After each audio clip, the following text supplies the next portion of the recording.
And we are live for the second installment of Creature Creation. I have three wonderful people and Ro taking part today. Couldn't find anybody else. It is surprisingly hard. Maybe it's just with my winning personality, I figured it would be easy, but before we go, let's go around the horn. Who are you and why are you here? Ben, please go first. I'm Ben from Books with Genghis Khan, and I'm here probably because I am a shill for the author Mike Mullman. Absolutely. I actually enjoy reading Mike's books, which I think are a great breath of fresh air. Some modern quest fantasy with some druids. And I also just have never done anything like this before, so it sounded fun. Juliana, why did you come? Other than you make bad choices. Well, I came because you asked me to, but also because I watched last month's episode and it was really funny. I'll be a shill for you as well soon because I'm pretty sure you sent me a book. It's just still in the mail. Okay. Actually, I have not yet because I don't have the hardbacks. They're coming. Then never mind. I'm leaving. Tobias went through this and now he wants to witness everyone else. Yeah. And Isaac, why are you here? I'm here to make something strange and unique. Hopefully a little cursed. Awesome. I like the enthusiasm. And speaking of cursed, Ro, why are you here?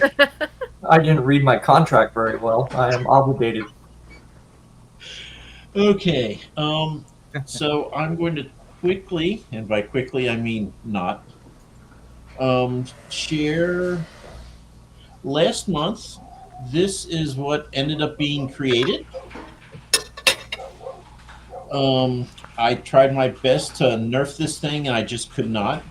It's a monster, so hopefully I keep telling people I want a elephant sized blind flying turtle to be the final creature. That is what I'm trying to push you towards. So but let me share now so we can see. Hold on here. I'm not good at this. This is the worksheet that we'll be working off of. So before we begin, Isaac, do you have a book? Do you have a book that you'd like to talk about? Yes, my book, The Garden Maze, is on sale for 99 cents wherever ebooks are found, specifically on Kindle and Kobo, and that's it. Okay. So since I called on you, there are 6 columns here. You get to pick one, and you get to pick either terrain, size, strength, weaknesses, diet, or active time, and you get to pick which one you would like this creature to have. Okay, I'm going to pick a weakness. Okay. This guy, I want to say that he hoards something. Weakness, hoard something. Okie dokie. So we have that. This guy likes to collect things. The bones of adventurers.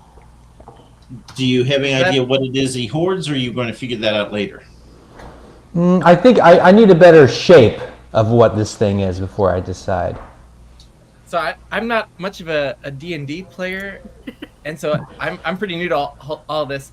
Would this be a weakness because they don't want to leave the horde or whatever they're guarding? They don't want to go out and about. They're kind of tied to it. Is that what it? I imagine it makes him a little bit neurotic. Yeah. Like he puts off other things. He'd rather go collect the next little thing that he needs, or he may not go too far from it because he's afraid people might touch it or breathe on it. It absolutely clutters his home.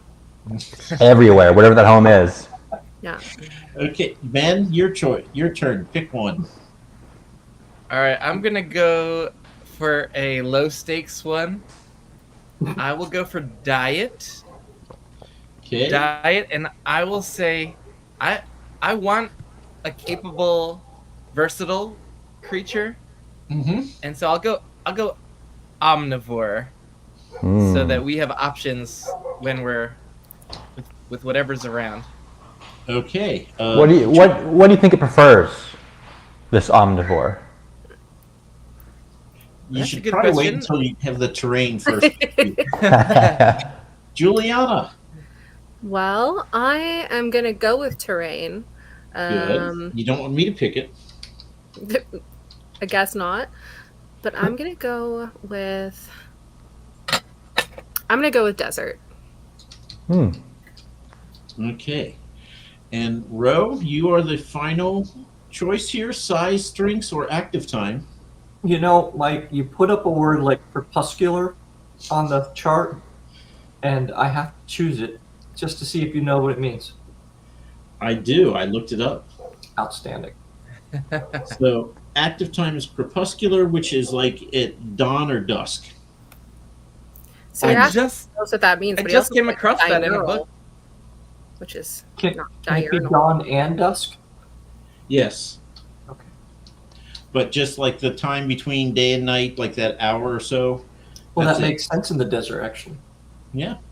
It does. So now I will roll for. Do you want to roll for size or for strengths? I'll pick the other one and try to, hammer you all. I'll give you a choice. You want me to roll for size or strength? Roll for size. I hope this thing's tiny. I want it. I want chaos. I want it to be so small. 1. It is bug sized. Yeah, it's a little tiny guy. I was Okay. hoping for that. He hoards blue grains of sand. Oh. So let's see. Now I get to pick the strength.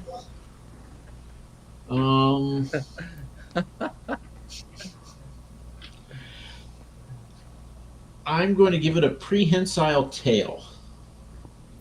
You have what? How big is it? Okay. Wait a that. So far, this is a mouse, Mike, which Well, is It's bug size. It's not It's a- even mouse size. It's it's baby. a tiny mouse, little tiny Okay. guy. So Michael.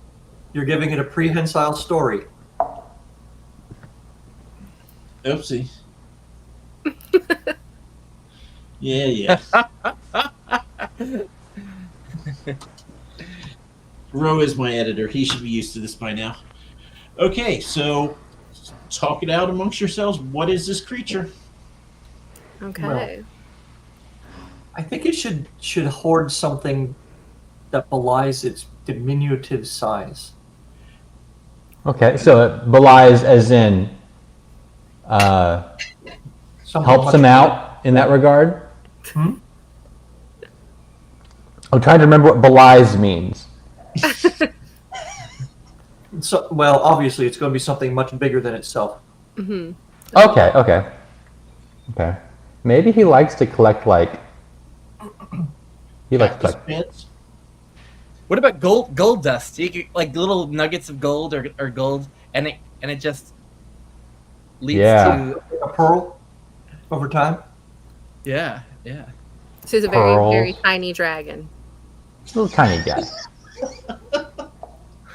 I like gold.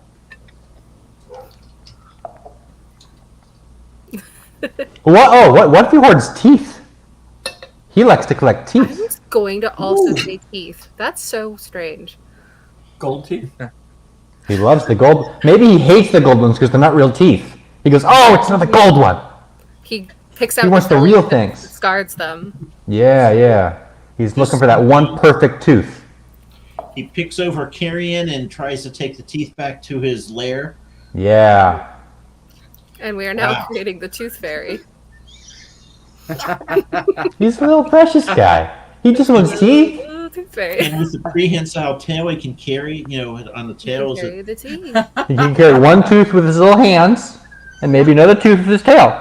If the tooth has a hole, he can string them on the tail. How smart is this guy? Necklace. Can he make things? Because he has a little backpack. you guys are making this up. Dave is going to some interesting places. You know, we haven't given this thing a strength yet, and if we give it the right strength, it changes everything, right? It will. I gave you the strength. Because if it can Prehensile tail. shapeshift and it's not held to the physics of mass, I gave you the strength, the prehensile tail. well, that's a dumb strength. I tried. Oh, that's his strength. Oh, it's not a number. Oh, okay. His one asset is that prehensile tail. He's strong. Yeah. He is very proud of that tail. Okay. So are we going with like a mouse-like creature with prehensile tail that collects teeth? Right now, he's very mousy right now. That But lives during maybe- dawn and dusk? Maybe he's more. I don't know. He's tiny like a bug, prehensile tail, likes the teeth.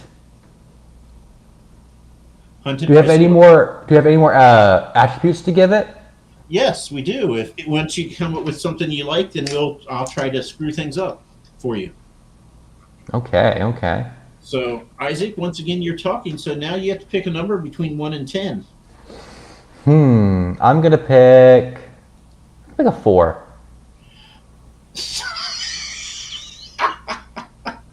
I picked a good one. The creature is gelatinous. What? My little guy's gelatinous now? He tries so hard. Does the tail have bones? Maybe he's Yes. just his little bone. Oh, jeez. He's a little tiny little Is he slug collect- thing. He's collecting the teeth to put inside him and build himself a little skeleton in there? Maybe that's his goal. Yeah. And Juliana, you get to pick a number between 1 and 10. Oh, 10. It comes from the peanut gallery. So whoever's in the thing, you get to pick some attribute for this creature. Uh-oh. Bring it. I know you all can be weird. Well, Dave had a great one down there about making the voodoo dolls out of hair he steals from his enemies. But does this guy have any enemies? He doesn't sound like he'd have Not any enough. enemies. I don't He just collects teeth. discovered gelatinous bug. Essentially, it's a booger with a tail.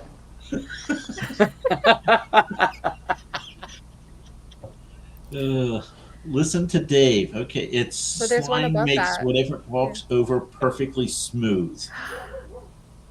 I Ooh. love that. Because Which, it's of the course- desert, so that's insane. Which is horrible if you're a millipede. He's easy to find. He's just making the desert glass Glassy? instead of Yeah. sand. Yeah. And of course, if you have any predators, that's great for them because they can now find you. How do they want to find you? You don't sound very yummy. This is true. So, with the new insight here, your gelatinous slime trail with a prehensile tail that collects teeth in the desert at dawn and dusk. How many appendages does this have? You get to decide this. Do you want a millipede with 20 feet and gelatinous slug with feet? I think the less the better. I kind of love the idea as the tail being like his main appendage. That's it. That's all he's got. So he's a tadpole. Not any others.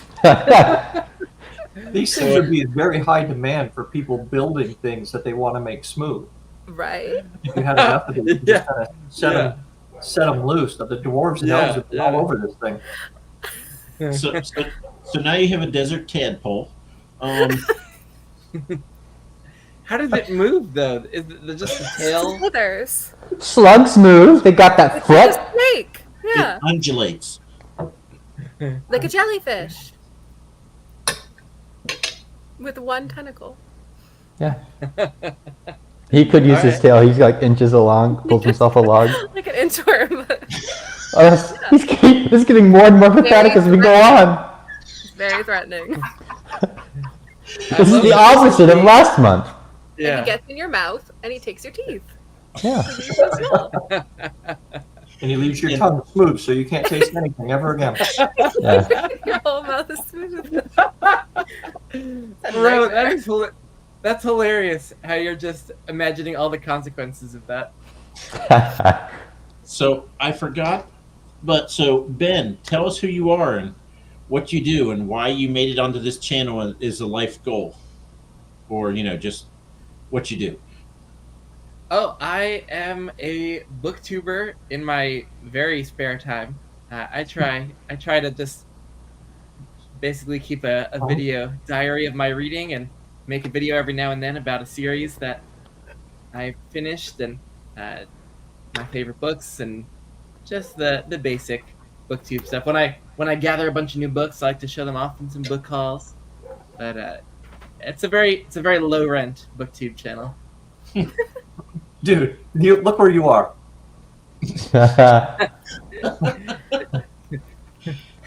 Yeah, the rest of the studio here is We're the people who sit here and go, low rent, you're lucky.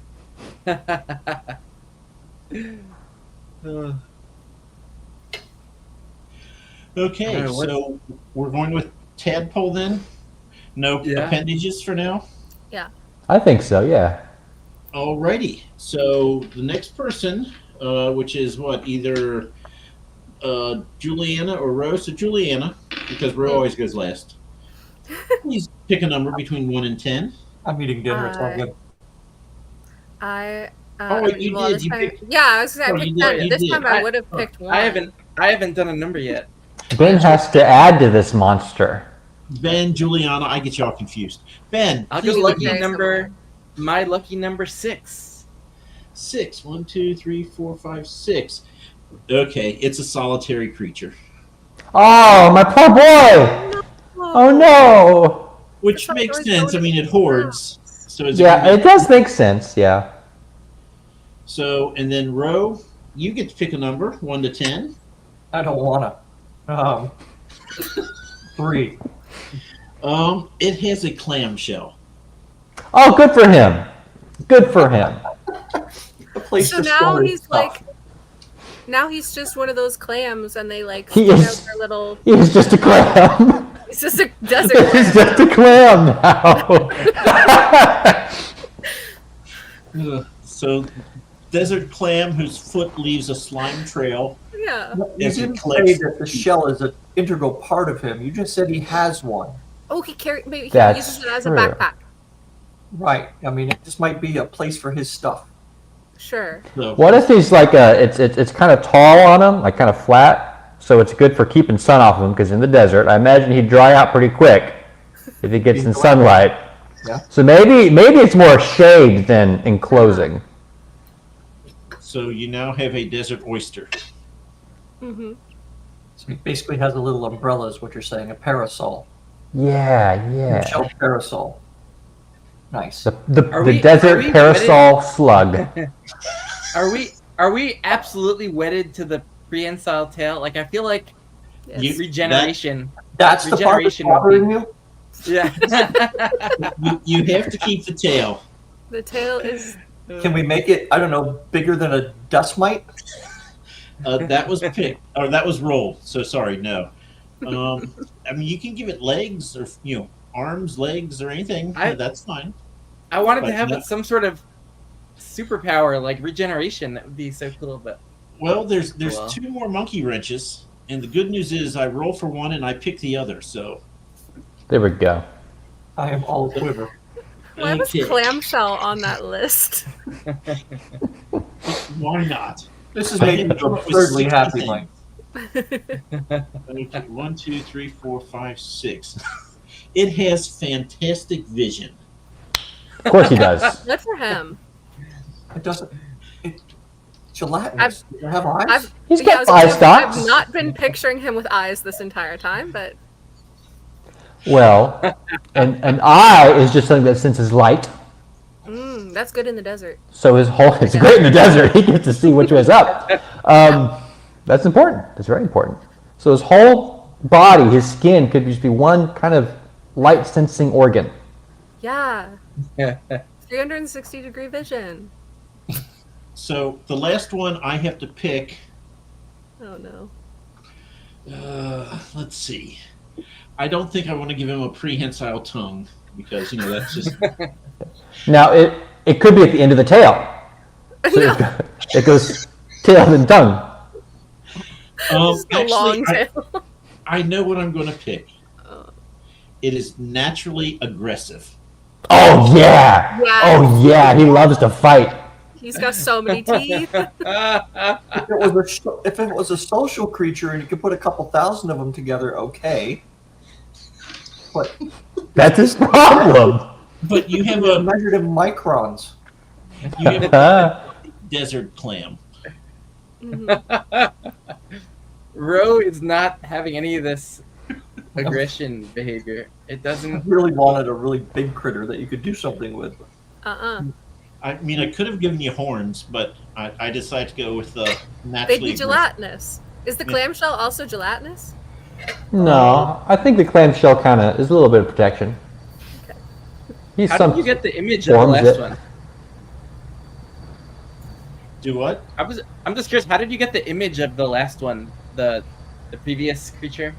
Oh, the guy who does my covers, I have him draw it for me. Oh, cool. So yes, this is going to be drawn in a desert landscape with a slime I trail. cannot wait. It's going to be beautiful. And this is like the perfect bookend for the first month, you know, having so super overpowered, and then this thing. Yeah, I'm I ready. think this thing can unironically beat the last thing, I think. Absolutely. We got massive underdog energy. We got this little spiteful, angry little thing who just So wants mad. teeth. How fast is this thing? So Very bad. slow. Very slow. Has that been like Fine. very slow? No, that you guys can you can say that his prehensile tail spins and he flies if Okay. you want, you know. Oh. He could be speedy. I mean, he could be a little scary, you know, like a little something fast moving through the sand. Yeah. I think he needs to be a Especially he little goes fast. back over a trail that's now nice and smooth. Yes, he gets extra fast. Can it So be- maybe if he's on his own trail, he's zooming. But if he's got to make a little road, then he's going a little slower. He's got to make his own roads. Okay, well, this is wonderful. After last month, I'm so glad that we got a weak, lousy thing. How Makes dare my you? day. You need more friends, Michael.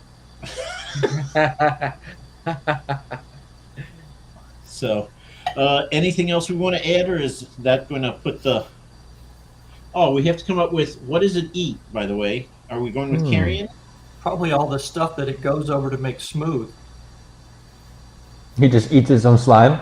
Just no, the Forever? minerals that, you know, cross. Oh, yeah. Filter Right. feeds? Well, he's an omnivore. Doesn't mean it can't eat metal and stuff. What? Maybe. I've never heard of that. An omnivore eating metal. I guess accidentally he could eat some metal, maybe. I mean, we So are he probably omnivores, has and to- we don't eat metal. Yeah, he has to dissolve. God, right? So, I mean, what? How else is it making things smooth if it's not either digesting it or dissolving it? Okay, yeah. So he gets some mineral stuff from the sand. And then I guess if he gets on some carrion, he just kind of just lays there and just soaks it up. Absorbs it. I imagine also if he ran into his others of his own species, he would also eat them. Oh, yeah. Oh yeah, naturally aggressive. So it's a cannibal too. course. I don't think they would be successful in killing each other. I think they'd fight, get real tired, and then probably run away. Or they would start to absorb and become a rat king. A rat king at war with itself endlessly. Uh-huh. Watch out for that. Okay. Locomotion is tongue? Sorry. Tail. There we go. It's not what you wrote. Details. We know how it gets its food. We know when it sleeps. What is its lair like? Does it have like a Clamshell? whole big underground burrow? Does it I just think get it's up into the sand and? I think it's real cozy down there. Yeah. I think he like makes a little den in the sand. He's got his teeth. He has it all lined up real nice and pretty. Like if teeth didn't creep you out, you'd go down there like this is a nice little place. If you get small enough to go down there. But I imagine like he's got a little tiny little cubby hole in the sand somewhere. Yeah, something like that. Okay. Care for young? I'm guessing not. Nah, he don't care. Okay. Language? Pops I'm him out and guessing. leaves him. I'm guessing there's no language for this thing. Spanish. He speaks exclusively Spanish. Okay. Spanish speaking. Great. Reproduction? Yes, please. Maybe he this feels like an egg creature. I think he lays eggs. Like fish eggs, though. From- I'm Where? guessing, yeah, I'm guessing it has to be soft eggs then, right? Maybe. Whatever slugs do. Over easy. I don't know what slugs do. What is the biggest threat to this creature? Other than anything. I think heat. Heat's a big threat to it. It'll dry out. And I think dentists. Dentists like to go out and find these guys because they got nice, pristine teeth under the sand. Like good quality teeth, man. The dentists. Why do Gotta watch out. want? What? Why do dentists want random teeth? Because when the king is missing a tooth or has a rotten tooth, like, I'll get you a good tooth, sir. He goes out and finds the perfect tooth Yeah. from yeah. the sand. I don't think you're going to a dentist. I think that's someone else. Yeah, I was going to say. What time period is this? I'm thinking like this is an old time period dentist. Right, the desert dentist. Yes. I think you need to look at Yeah, dentures. healthcare policy. Yeah. Either dentist or like people making potions that require teeth.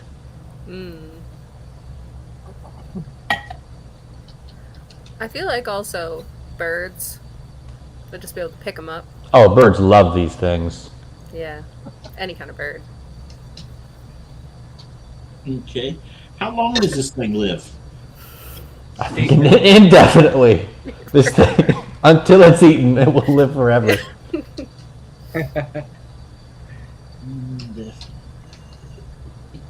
And I mean, Nick has been proposed in the chat, but it's your guys' call. What was proposed in the chat? Nick, Nick. Nick Alexander, because we always make fun of him. Well, that's not nice. Hi, have you met me? See, so he's angry. So, what are you calling this desert clam? A mole rat. This naturally aggressive. What is it called when a dentist puts a cap on your tooth? A crown? Crown? Yeah, maybe this is a Oh man. crown something. Something crown. What about the Samboni? Sandbone crown. Instead of Zamboni? Nice. Yeah, Makes it smooth. Oh. Sandboni. That's insane. Behold the sandbony in his natural habitat. He better glides than over the sand slowly, then quickly. So, Juliana, I forgot to Yes. ask you. Tell us about your channel and how wonderful you are. Oh, okay. Well, my channel is just called Juliana Caro because that's my name, and I talk about books as well. I don't talk about books. That's it. And where in Canada are you from? I'm near Toronto. Near Toronto. Mhm. So, Isaac, you're from Florida, correct? Yep. Look at that, I remembered something. Ben, you are in New Jersey. That's where I'm from. By choice, I'm hoping that's not true, but Not by choice. No. That was determined generations ago, apparently. Yeah, go Okay. Ontario. So, that is the creature creation. So, what other topics do we want to talk about other than Canada, according to Mr. McKay? Canada. It's cold in Canada. Yeah. It's cold up Not there. not really. Is it warm today? It's like 30 degrees today Celsius. Oh, that's real warm. That's almost warm enough to go outside. Yeah, or an October day in Florida, right? Yeah, I've actually Florida. never left my house. Too cold. Too cold. Mike, did you enjoy seeing Zamar and me chat about becoming a druid yesterday? I'm so glad that I was not on camera because I was like, oh God, stop saying nice things. I can't handle compliments. Zamar's a very critical reader. I think authors often are, but I was slightly worried about how it was going to go, but he ended up loving it, and so it was great. Oh, so what is everyone reading now? Let's go with that. I'm actually finishing the first binding because I'm talking to R already tomorrow, so I need to finish it. We got him next week, so Mm-hmm. I think on the schedule you're the day after my video is coming out because I'm not doing it live. and I didn't show Ro yet, but he did actually send me a copy of his book. Oh, look at that. Nice. So I mean, you arranged this interview before reading the book, right? What happens if you really didn't like the book? Like, I'm kind of curious. Did it go that direction, or did you end up really liking it, or like? Me or Me? Yeah. Well, I was asked to do the interview, so I mean, I don't normally interview authors, but I luckily did like the book a lot, and I think even if I hadn't liked it, we just talk about being an author and not about the book. Yeah. That's what Mike and I do. Because we don't read any of that. Yeah. in fairness to us, though, we do like 10 to 14 shows a month, so it's not like we're going to read that many books. Oh, dude. I think I've read like 2 books this year, maybe. I keep telling people, I'm like, these are my top 2 books of the year. I'm like, I think I've read 5, but the 2 I really did like. They were absolutely wonderful. So, What were they? The first, actually, EL sent me a copy of it. What is it? Heirs of a Flawed Creation by E.L. Montague. And the second is The Sunset Sovereign by Laura Huey. And they're both wildly different from one another, but those are my 2 best books I've read this year. I highly recommend them to anybody. Nice. So, And actually, I have read EL's book that hasn't come out yet.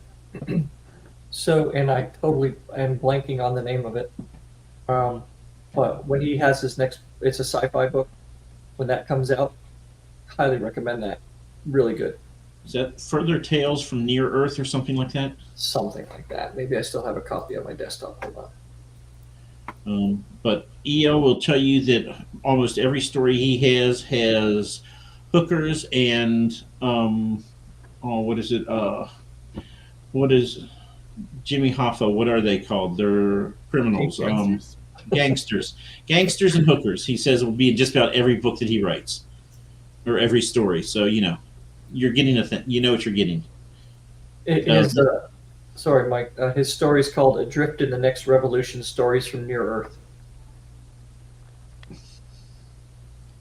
So yeah, I just read this book. I just finished it yesterday. The Lions of Al Rassan by Guy Gabriel. It was definitely just masterful, and I am now reading the next book in the Alex Veras series by Benedict Jacka, which is not bound. It's the next one, Marked, which is like book 9 of 12 in that urban fantasy series. So, Ben and Juliana, do you ever read books that you just hate? Yes. You just don't do shows about those. Yeah. Go ahead. No, go for it. I was gonna say, when I talked to you guys before, I mentioned that I review for Readsy Discovery and stuff, so that's like contractual reviewing, and some of the books are not terrific, but I still have to do it. So, usually though, if I hate a book, I just DNF it, but not if it's for Readsy. You should reach out to like a few authors and say, "Look, I didn't finish your book. Here's what I thought about it. Do you mind if I actually do a show on books you don't like?" You don't have to be mean about it. Huh? I'm not going to do that. You don't have to be mean about it, and you would be doing it with the author's permission, but I almost guarantee you that would be like one of your highest viewed videos. I mean, I did my like bottom 10 books for 2023, but they were mostly I tend to stick to like big trad published books. The authors are not watching my videos. Yeah. Yeah. They're more fun to hit. Yeah.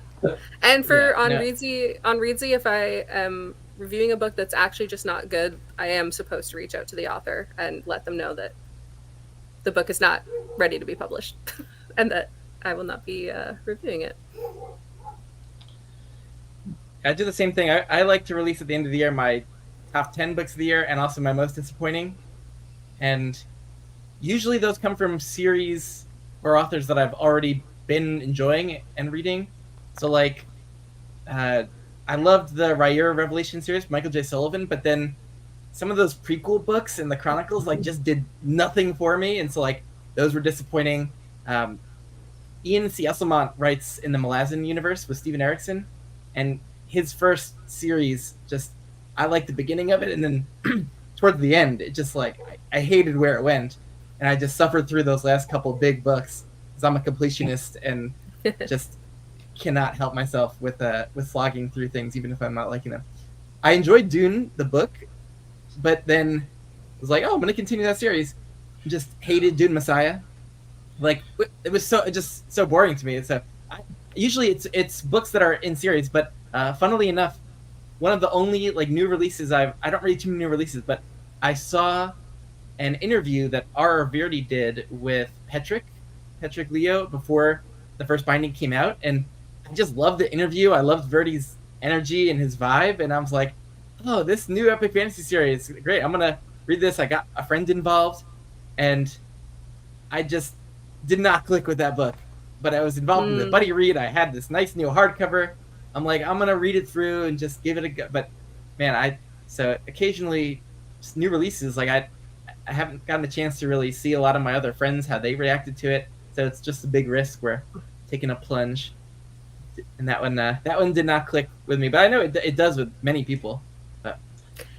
So, Yeah. Ben, I have to ask you in front of tens of witnesses who are watching our show, are we going to have the Bengus Awards next year? Oh yeah, Okay. oh definitely. I got to get to this one, Desperate Dispatches, so I could give you a shot at being nominated for some of them, though. Oh, well, I'm not worried about that. I love the show. I was like, why has not everyone done this and have their own award show? Daniel Green, who is the, one of the big original fantasy booktubers, his year-end awards, like his whatever he calls them, they always got like a ton of viewers, and so I was watching those for years, and then a lot of other booktubers started doing their year-end awards. So I'm just jumping on the bandwagon with that. You need to get like stickers, of you like standing straight up or whatever, and have your silhouette and just like, Yep. So, Is your sci-fi book also coming out very soon, right, Mike? Friday? Yes. Oh, cool. That is soon. Congrats. And I should get my hardbacks on Thursday finally. I'm not upset at all that I ordered a month ago. Are they naked hardbacks again? Always. Oh, it's such a great style. Like, I don't know why trad publishers are so wedded to the slipcover style. I don't know if anyone has Dust insight, jacket. but the dust jackets, yeah. But these are so great. Like, I love how it looks with the art printed on them. I love not having to worry about that dust jacket when you read or taking it off. But the dust jacket serves a useful purpose as a No. bookmark. Oh. I agree. And to So- protect the book, That is. And theoretically. that, yeah, it does that too. So I'm one of those people, if I get a book with a jacket, the first thing I do is take the jacket off and throw it away. I keep mine are all in this box. Yes. Wait, throw it hold away. on, hold on. Jackets. You're not serious. You're not I serious. am about throwing absolutely them away. serious. I hate What dust about- jackets with a passion. Freaking What hate about it. just the way they look on the shelf? Like, that Mhm. looks better than just cardboard. Yeah, well, I also gave away about 5,000 books over the course of 3 years, so now I just do Kindle. Yeah.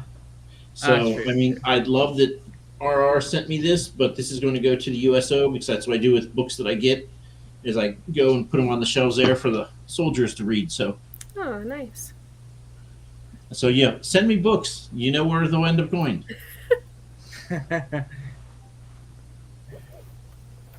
Let's see. So, Isaac, when is your next book coming out? Because you've published one, so now you must have a schedule. Yes, I have one published. It was published at 3 years ago or something like that. It's a novella. It's about 3,000 words short from being a novel officially. I have a sequel to that I'm working on, but this fall I have my big project coming out. It's called The Song of Bones. It's fantasy. It is cut from the same cloth as like a Redwall and stuff like that. So animals in the woods all trying to kill each other. Been working on that for 10 years, on and off. Yeah. What's that called?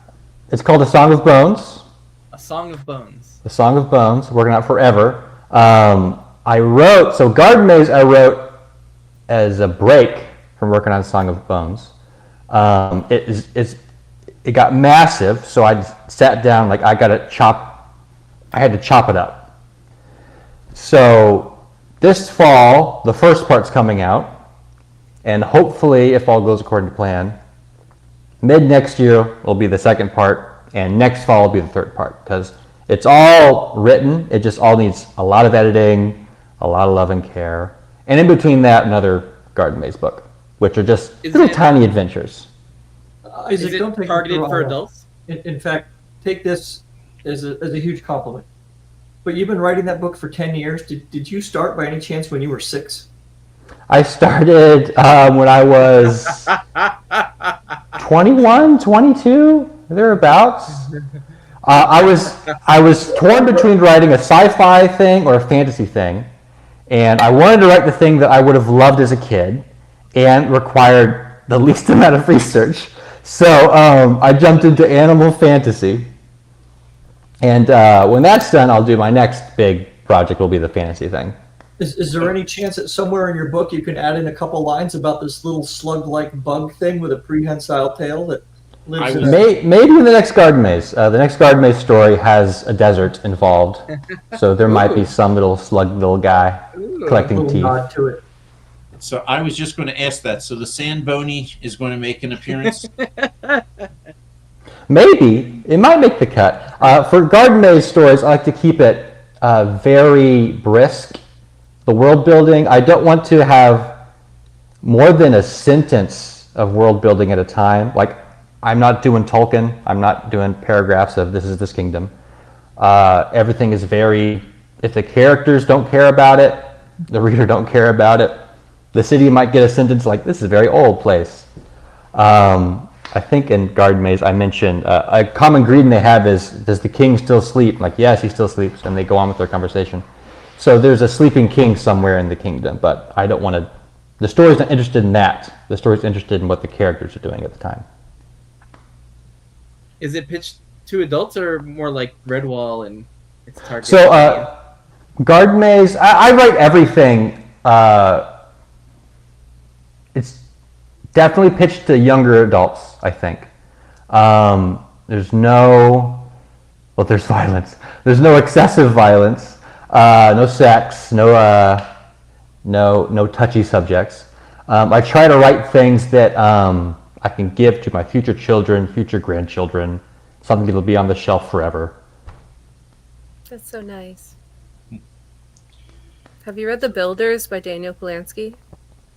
That sounds familiar. It's an animal-esque fantasy. It's very adult, though. So Okay. But it's really short. It's like surprisingly adult for being basically Redwall. Right, yeah. But it's super short, and I recommend it. It's really weird, but The Builders. I'll look that up. Mild horror elements too, pretty intense at part. You talking about Garden Maze? I think he's talking about Garden Maze. Garden Maze does get kind of scary. that sounds awesome. So Juliana, do you write? Do you publish? I do universe? write. I do not publish yet. Maybe one day. I've been thinking about self-publishing. I do have a finished manuscript that got so close to getting agented last year, and it didn't. So maybe I'll self-publish that. But I do productivity sprints on my channel every Friday at 8 a.m. EST, and I do write there with some friends and working on a couple things right now. Some horror, some fantasy. Did you say 8 a.m.? 8 a.m. Ooh, God. Morning productivity sprints before everyone has to go to work. It actually people show up, which is surprising. Wow. but it's it's before work. So people Mike, are when there do you to- write? Yeah. I write after these shows, and on the weekend.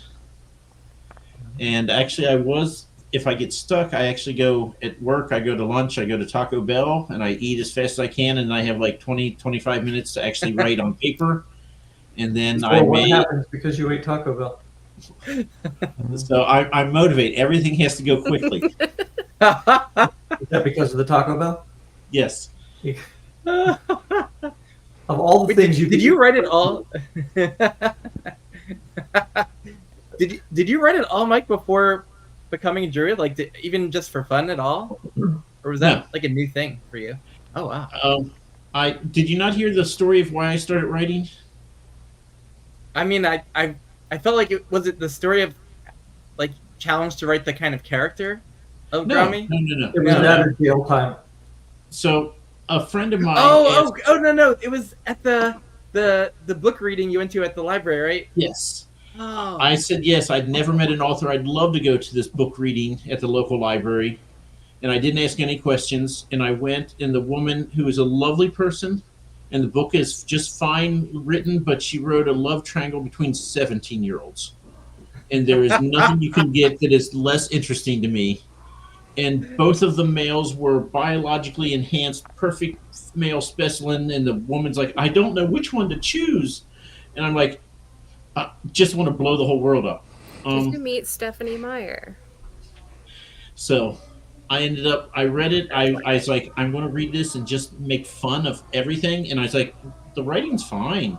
I just hate this story. And then when I finished, it's like, I bet I could do that. And I was like, well, I don't have anything else to do. So I started writing. And that's why, because I got a really bad book out of author signings. So And- spite, is that it then?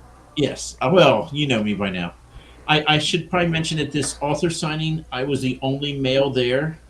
That And makes there sense. were mothers who brought their 14 and 12-year-old daughters. And I'm like, oh my God, if I sit in the back, they're just going to be, who is this creep and is he staring at my daughter? So I had to sit in the front row just because I'm like, okay, I'm not a pedophile, I swear. So I had to sit front and center. Oh my God, it was. Sitting in the ugh. back, taking pictures of the author. Yeah. it's just definitely probably an unusual story for a writer. I would imagine most writers get that writing bug, like as kids or as teens, and are writing in their spare time for fun, like growing up and over the years. So, Mhm. For me, we watched a movie called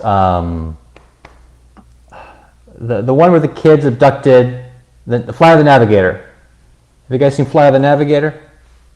It's an old, I think, 80s movie. Easy where- with how much emphasis you put on old there, man. So It's old. It's so amount old. of time. And puppets, man. I love the puppets. When we watched the movie, I thought the kid was going to be abducted, and the whole movie would happen in space on different planets. But the movie was about the kid's abducted, is brought back to Earth, but because of time dilation, he's a little kid, but his family's grown up. So everyone's like, what's going on? So it was kind of a sad, kind of contemplative movie. And then the alien spaceship helps him figure it all out. So I was really disappointed because he didn't go to space and meet a bunch of aliens. So that really kind of kindled the fire for me. I wanted to, similar to what you were saying, I want to see my version of that, which I didn't end up doing, at least not yet. So, in my defense, I will tell you that in 5th grade, Tom the Loudmouth Penguin brought the house down when it got read in class that I wrote. But sadly, it's lost to time now. So, Rewrite it. Yep. You gotta bring it back. it had nothing to do with my older brother being named Tom, and so I made him a Loudmouth Penguin. Had nothing like that. I'm not that transparent ever. I want to read Tom the Loudmouth Penguin. It's been lost to time. That cherished, wonderful story. Yeah. Bro, what are his first drafts like? Are you his like first line of editing? I don't think so. Yes. Am I? Yes, Oh, he is. Oh, I'm first. So Yeah. I write it, and They're then fucking I awful. No. Ro gets the second draft because it's cruel and unusual to make anyone read my first draft. So Ro gets the second one, and I'm like, I don't have to worry about punctuation or spelling. That's what Ro is for. Yeah. The nice thing is about a chapter or two in, you kind of realize what the mistake flavor of the book is going to be. And there will be like funny. a lot of that one thing, right? So Yes, this it's is all true. good. You know, as an editor, though, it makes me feel good to have some input to it. Because if you read something that was really clean and good, you would just feel like, oh, I'm a fraud, right? Yeah.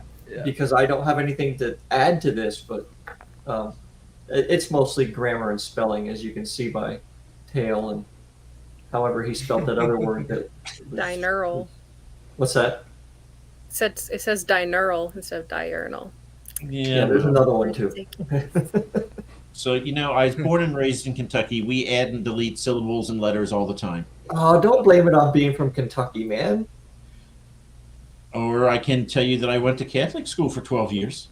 But that's usually when they say, "What's wrong with you?" I usually, that's my response. That'll do it to you too. So Juliana's going to have a book coming out next year because she's not going to sit on this masterpiece that she's written. Oh yes, obviously. Ben, how about you? Are you going to ever start writing? The inspiration or the spite bug has not hit me. I don't have any desire to tell my own stories. I enjoy reading everyone else's. I never enjoyed telling stories, coming up with ideas. I am just happy as a clam. Or But Sam all Bunny those books reading. you read, and certainly there's got to be some time where you're sitting there going, Jesus, I could do this. Never. Wow. That's so interesting. So you are well fed. You're not hungry. You're yeah. getting exactly what you need. Yeah. I mean, that thought would never occur to me because even if I did think I could, like, I am no visual artist either. There have been some times in museums where I'm like, I think I could manage that, possibly. So like, maybe the thought occasionally crosses my mind, especially with books that I'm not in love with. But even if I feel like I could do it, if I put in the effort, there's no desire. There's no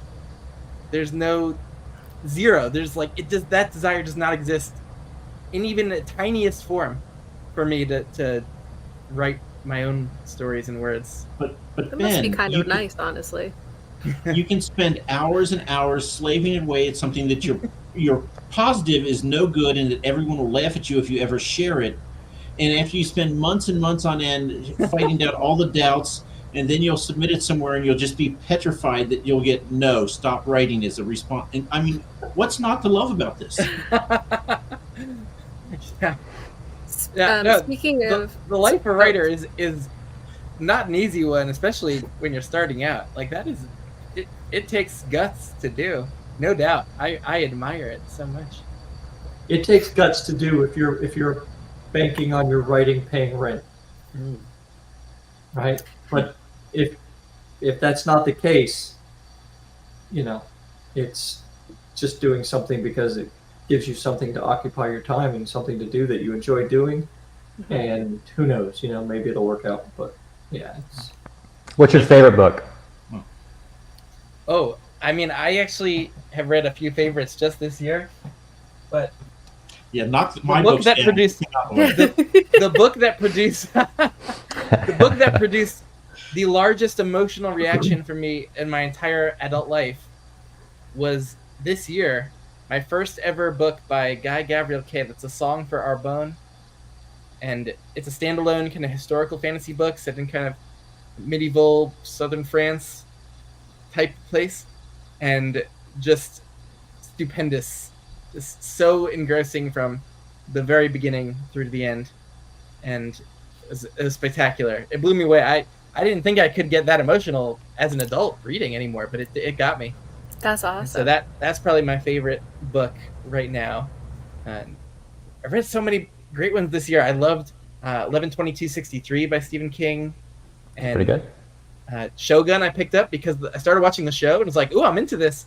Let me go check out the book in case I am liking the book better." And I ended up loving the book even more than the show. The Shogun So- book is really good. All his books The are. internal monologues. I can't wait to read more. The internal monologues of the characters add so much to all those scenes, and you get the different thoughts from everyone that are in these scenes. man, I loved that book. So those are a couple favorites. I think Adrian Tchaikovsky is a favorite author of mine. So the Shadows of the Fantasy series, the Children of Time, definitely a couple of my favorites right there.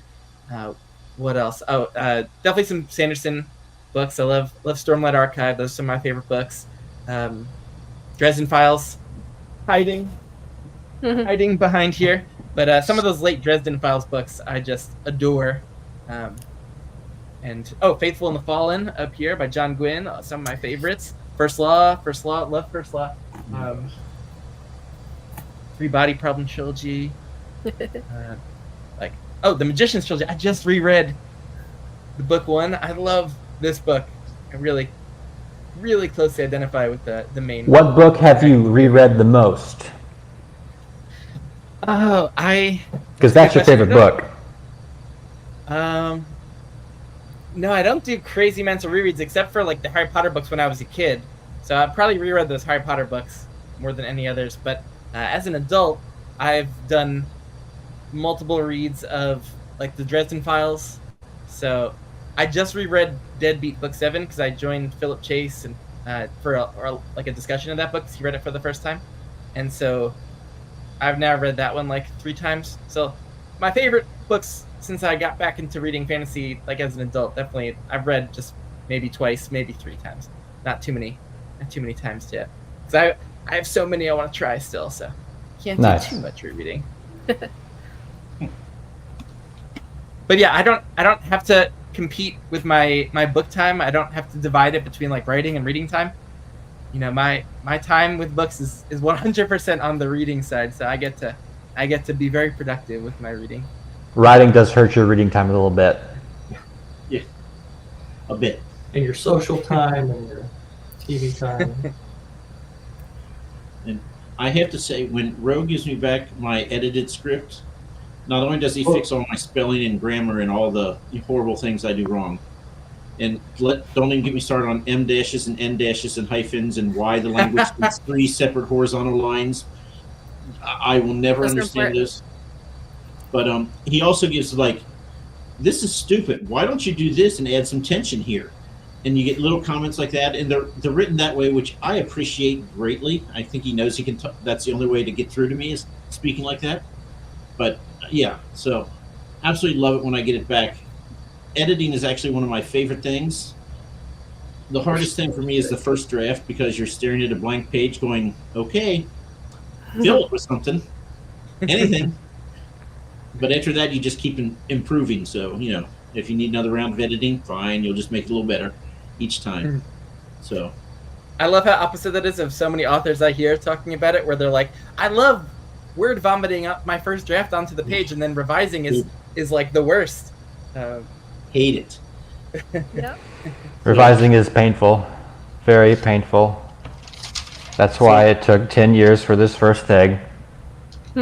Oh. So I can show you Taco Bell today. These are my notes for what I'm going to be writing tonight. So Nice. No salsa so spins. Nice. Oh, so you kind of brainstorm what you're going to write like later that same day. Oh, cool. yeah, because I have to know where I'm writing towards. Otherwise, I don't write because I'm like, I don't know what happens next. So I have to be like, okay, have to make a decision. What's it going to be? And so yeah, this is what I do. I do this at Taco Bell usually because people leave me alone, and I have space. And then at night I transfer that into very bad prose.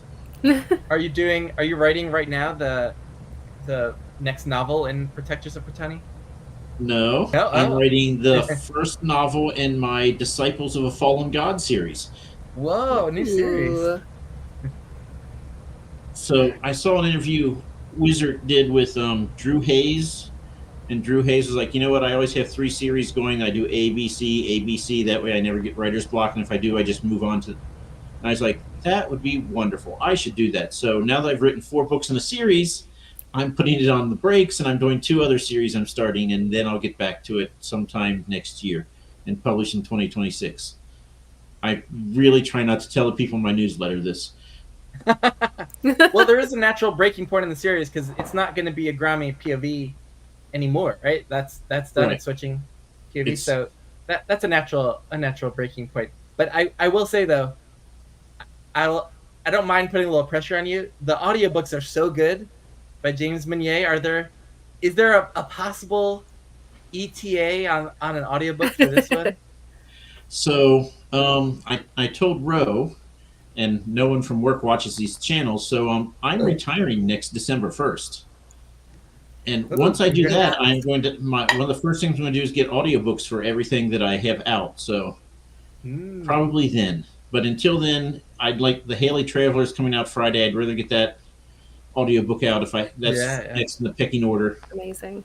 So we'll see. The narrator. I don't know if anyone else listened to James Meunier. He is so good. He is just a favorite narrator of mine. I just absolutely love listening to those audiobooks. So I have to decide whether to read this just in print or to wait until I have that. One of both. True. Follow along. And also, my goal for next month is I want to put Becoming a Druid, the audiobook, up on our channel. All 38 chapters is 38 different, so you can listen to it there for free, because I have promo codes if you're from the US or the UK, but, Canadians sadly can't use them. And I was like, you know what? I would like to do that, because if you like the book, then as Bengus can show us, if you like the book, you'll probably buy it and have it behind you on your shelves. So I don't really think I'm hurting myself if I do this. No. So I'm going to put that up, and if that actually gets some hits, then I'll do the other books as well. Guys, speaking of getting your books out there, I did not mention this in this stream, but just a reminder to all the indie authors, I am a consignment manager for Indigo, so if you want to try to get your books into Indigo stores in Canada, send me a message and we'll talk.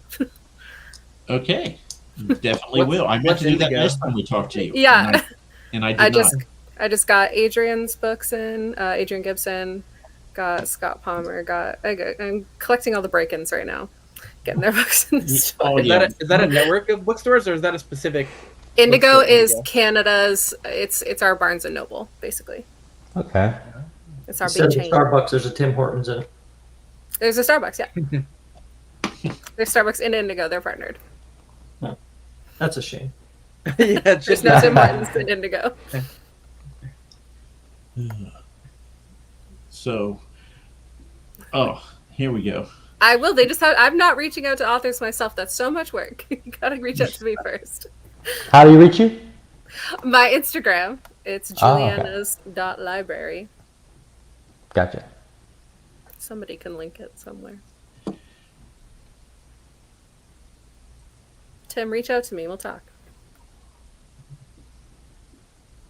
Mike, are you planning to go full-time writer then? Are you looking forward to all that writing time?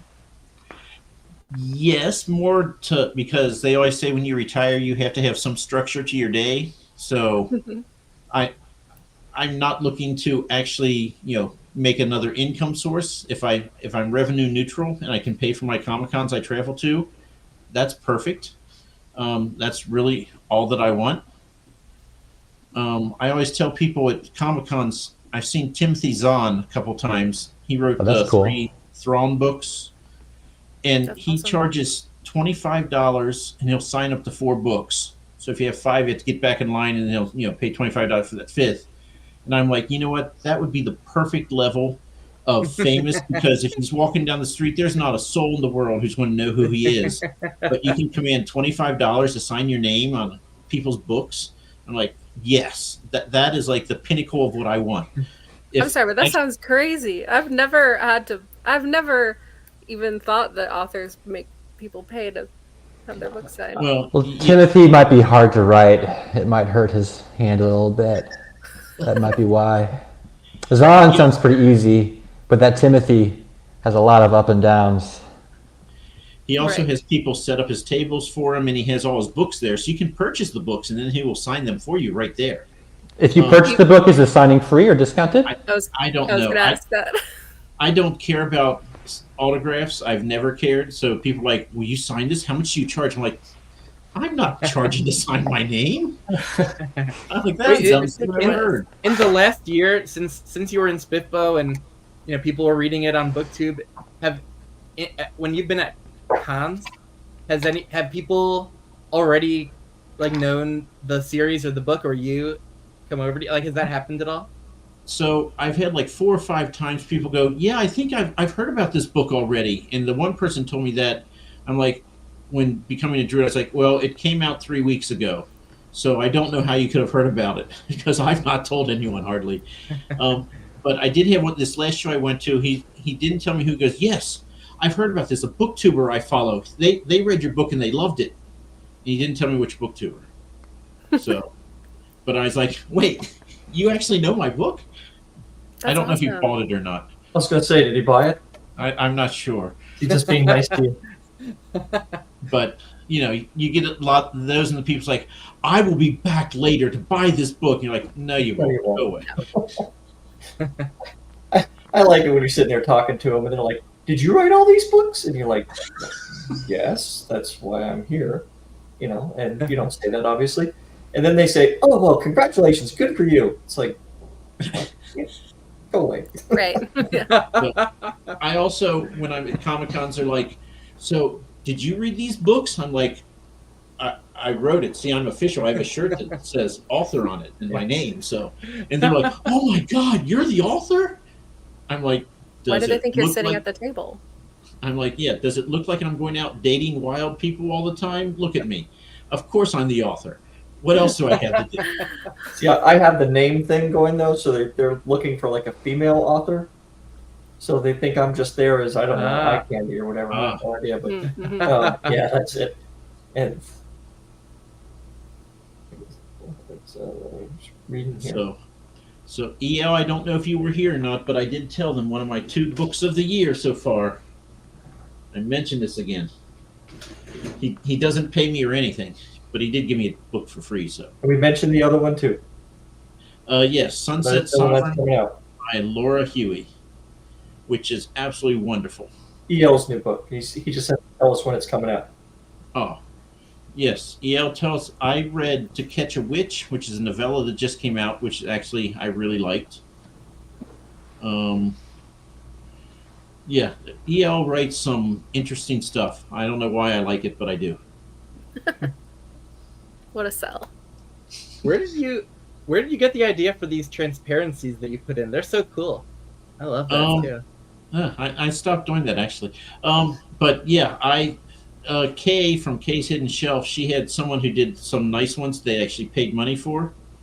And I was like, well, I have a printer at work that I can print whatever I want off of on, so I can just buy the sheets and print them and cut them in half. And so, yeah, those were Mike made. Oh, very cool. Mike has some good ideas every now and then. Like wrapping his books up in maps. It's a great idea. With those wax seals, they're a delight to unwrap, yeah. So, well, you'll be getting, the Mars books will also have a matte wax seal. So, yes. So, yeah, as long as I can, I'm going to have to print out a ton of those things when I'm retiring next year. Wow, yeah. Huh. You cheap bastard. Buy a printer. I'm an author. I lose money every year. Start charging for autographs. Yeah, there you go. That's the secret. That's the secret. Problem solved. Remember what A.R. Witham told us. You got to spend money to lose money. That's right. I've got that. That's how it works, yeah. I've mastered that. Oh man, he narrates his own books, so he saves a bundle right there. Yeah. Yeah, I don't save money ever. Wait, does Ro do editing pro bono? Is that? No, of course not. My God. It's the only money I make in a year. And as bad as my book is, when he gets it, oh my God. Ugh. I wouldn't trust anyone who'd do it for free. I'd be like, you only got like 3% of the errors, but it's like 1,000, so I can't tell. Should I raise my prices then, Mike? No. Okay. Oh. Well, anybody else have anything insightful or pithy to add?